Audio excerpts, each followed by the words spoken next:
Hello everyone សួស្តីអ្នកទាំងអស់គ្នាថ្ងៃនេះគឺខ្ញុំបានដកស្រង់នៅ conversation part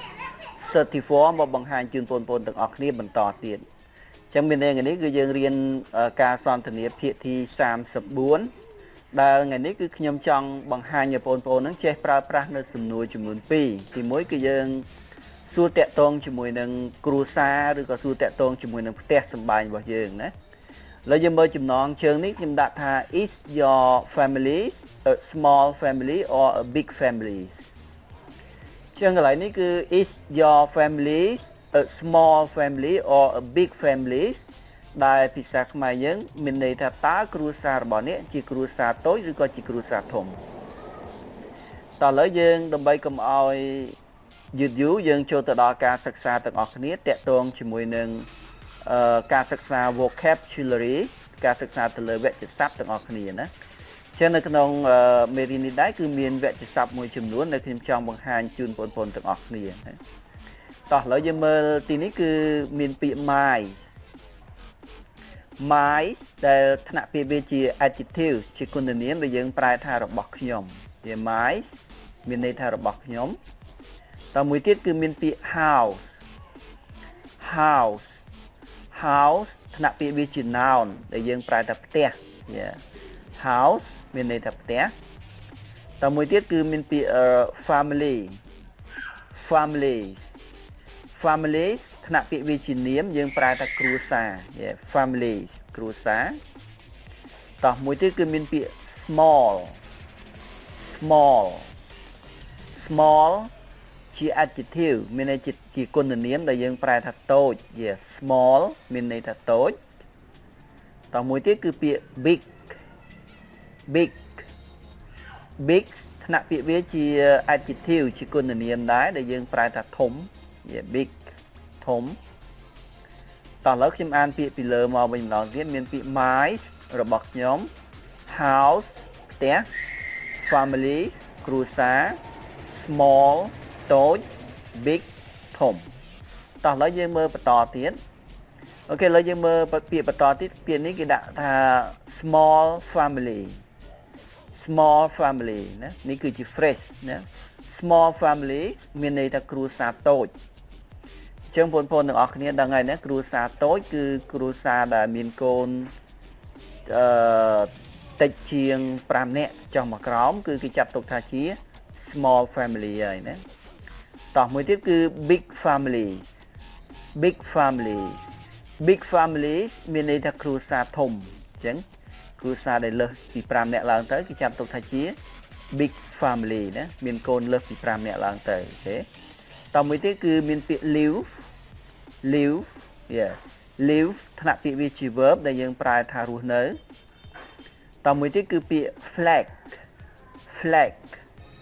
flag ជា noun ដែលយើងប្រើថាផ្ទះល្វែង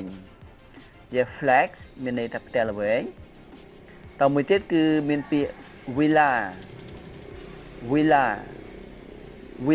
ថ្នាក់ពាក្យវាជានាមដែលយើងប្រើថាផ្ទះ villa villas មានន័យថាផ្ទះ villa តមួយទៀតគឺមានពាក្យ mansion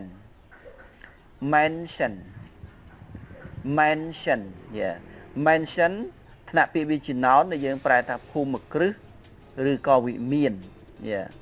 អញ្ចឹង mansion មានន័យថាភូមិគ្រឹះឬក៏វិមានតមួយទៀតគឺ hut ថ្នាក់ពាក្យវាជា noun ដែលយើងប្រែថាខ្ទមឬក៏ផ្ទះខ្ទមhut តោះឥឡូវយើងមើលពាក្យពីលើមកមានពាក្យ small families គ្រួសារតូច big families គ្រួសារធំ live រស់នៅ flags ផ្ទះល្វែង villa ផ្ទះ villa mansion មានន័យថាភូមិគ្រឹះឬក៏វិមានហើយមួយទៀតគឺមានពាក្យ hut ដែលយើងប្រែថាខ្ទមឬក៏ផ្ទះខ្ទមអញ្ចឹងតោះឥឡូវបន្ទាប់ពីយើងសិក្សាពាក្យហើយឥឡូវយើងចូលទៅដល់អត្ថបទនៃការសន្ទនារបស់យើងគឺកន្លែងនេះគឺ conversation មានន័យតាក់ទងជាមួយនឹងការសន្ទនាអញ្ចឹងនេះគឺជាការសន្ទនារវាងលោក A ហើយនិងលោក B គាត់បានសាកសួរគ្នាអំពីព័ត៌មានខ្លះតាក់ទងជាមួយនឹងការសន្ទនានេះតោះឥឡូវយើងមើលលោក A គាត់បានសួរណាគាត់បានសួរថា is your family a small family or a big family ចឹងខ្ញុំសូមអានម្ដងទៀតគឺ is your family a small family or a big family ចឹងដែលភាសាខ្មែរយើងមានន័យថាតើគ្រួសាររបស់អ្នកជាគ្រួសារធំឬក៏ជាគ្រួសារតូចអញ្ចឹងគឺយើងសួររបៀបនេះណា is your family a small family or a big family តើឥឡូវយើងមើល B គាត់បានឆ្លើយទៅលោក A វិញគាត់ដាក់ថា my family is a small family my family is a small family មានន័យថាគ្រួសាររបស់ខ្ញុំគឺជាគ្រួសារតូចអូខេចុះបើសិនជាគ្រួសារយើងជាគ្រួសារធំតើយើងគួរតែឆ្លើយថាយ៉ាងម៉េចអូខេបើសិនជាគ្រួសារយើងជាគ្រួសារធំយើងគួរតែឆ្លើយថា my family is a big family អញ្ចឹងគឺ my family is a big family ដែលមានន័យថាគ្រួសាររបស់ខ្ញុំគឺជាគ្រួសារធំអញ្ចឹងមានន័យថាបើសិនជាគ្រួសារយើងជាគ្រួសារតូចយើងនិយាយថា my family is a small family ហើយបើសិនជាគ្រួសាររបស់យើងជាគ្រួសារធំយើងនិយាយថា my family is a big family តោះឥឡូវយើងមើលគាត់សួរបន្តទៀតណាអញ្ចឹងយើងមើលលោក A គាត់បានសួរបន្តទៀតគាត់សួរថា do you live in a flat a villa a mansion or a hut អញ្ចឹងឥឡូវនេះ do you live in a flat a villa a mansion or a hut អញ្ចឹងឥឡូវនេះយើងមើលពី flat មានន័យថាផ្ទះល្វែង villa មានន័យថាផ្ទះ villa ហើយនឹង mansion នេះមានន័យថាភូមិគ្រឹះហើយនឹង hut មានន័យថាផ្ទះខ្ទមអញ្ចឹងគឺ do you live in a flat a villa a mansion or a hut អញ្ចឹងមានន័យថាតើអ្នករស់នៅក្នុងផ្ទះល្វែងផ្ទះ villa ឬក៏ផ្ទះខ្ទមអញ្ចឹងតើគាត់ឆ្លើយគាត់និយាយថា I live in a flat I live in a flat មានន័យថាខ្ញុំរស់នៅក្នុងផ្ទះល្វែងប៉ុន្តែបើយើងរស់នៅក្នុងភូមិគ្រឹះអីមួយយើងនិយាយថា I live in a mansion អញ្ចឹងទៅបើយើងរស់នៅផ្ទះខ្ទមយើងអាចនិយាយថា I live in a hut អូខេឥឡូវបន្ទាប់ពីការសន្ទនានេះហើយគឺបងប្អូនទាំងអស់គ្នាយើងចេះបង្កើតសំណួរសួរនៅណាតាក់ទងជាមួយនឹងការសន្ទនានេះចឹងនៅក្នុងការសន្ទនានេះគឺខ្ញុំចង់ឲ្យបងប្អូនចេះប្រើប្រាស់សំណួរតែ2ទេណាទី1គឺសួរថា is your family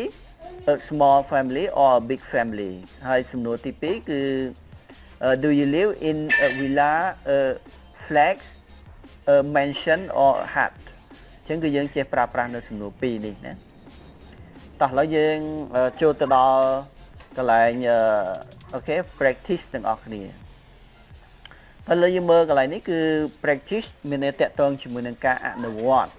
អញ្ចឹងគឺយើងអនុវត្តទៅលើសំណួរទាំងពីរដែលខ្ញុំបានបង្កើតឡើងអំបញ្ញមិញនេះណាអញ្ចឹងសំណួរទី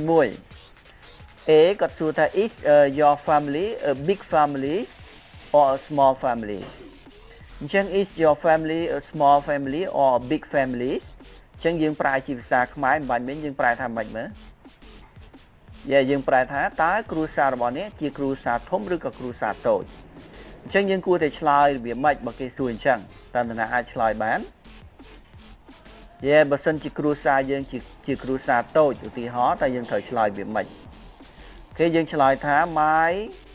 family is a small family ប៉ុន្តែបើគ្រួសារយើងគឺជាគ្រួសារធំយើងអាចនិយាយថា my family is a big family good តើឥឡូវយើងមើលសំណួរបន្តទៀតណាអញ្ចឹង A គាត់បានសួរបន្តទៀតគាត់សួរថា do you live in a flat a villa a mansion or a hut អញ្ចឹងមានន័យថាតើអ្នករស់នៅក្នុងផ្ទះល្វែងផ្ទះ villa ភូមិគ្រឹះឬក៏រស់នៅក្នុងផ្ទះខ្ទមអញ្ចឹងយើងគួរតែឆ្លើយវាម៉េចណាបងប្អូនតើយើងគួរតែឆ្លើយវាម៉េចឧទាហរណ៍ថាយើងរស់នៅក្នុងផ្ទះល្វែងអញ្ចឹងយើងឆ្លើយវាម៉េចយើងឆ្លើយថា I live in a flat ខ្ញុំរស់នៅក្នុងផ្ទះល្វែងប៉ុន្តែបើយើងរស់នៅក្នុងផ្ទះ villa យើងអាចនិយាយថា I live in a villa បើយើងរស់នៅក្នុងភូមិគ្រឹះយើងអាចនិយាយថា I live in a mansion បើយើងរស់នៅក្នុងផ្ទះខ្ទមយើងអាចនិយាយថា I live in a hut អញ្ចឹងនេះគឺយើងអាចបង្កើតដោយខ្លួនឯងណាតោះឥឡូវយើងមើលការអនុវត្តលើកទី2តោះឥឡូវយើងមើលណាគេដាក់ថា is your family a small family or a big family អញ្ចឹងគឺយើងឆ្លើយ My family is a small family ឬក៏យើងអាចឆ្លើយម្យ៉ាងទៀត My family is a big family តោះមួយទៀត Do you live in a flat a villa a mansion or hut មានន័យថាអ្នករស់នៅក្នុងផ្ទះល្វែងផ្ទះ villa ភូមិគ្រឹះឬក៏រស់នៅផ្ទះខ្ទមអញ្ចឹងយើងឆ្លើយI live in a flat មានន័យថាខ្ញុំរស់នៅក្នុងផ្ទះល្វែងអីចឹងទៅអូខេឥឡូវបងប្អូនទាំងអស់គ្នាឥឡូវបន្ទាប់ពីយើងបានសិក្សាចប់នៅការប្រើប្រាស់ពីសំណួរនេះអញ្ចឹងសម្រាប់បងប្អូនណាដែលអត់ទាន់បានជួយចុច like ហើយនឹងជួយចុច share ទេបងប្អូនអាចជួយចុចផងដើម្បីចែករំលែកនៅវីដេអូនេះទៅកាន់បងប្អូនយើងមួយចំនួនទៀតដែលគាត់ចង់រៀននិយាយភាសាអង់គ្លេសណាហើយកុំភ្លេចជួយចុច subscribe ហើយនឹងជួយចុចសញ្ញាកណ្ដឹងផងដើម្បីទទួលបាននៅវីដេអូរបស់ខ្ញុំបាននៅលើ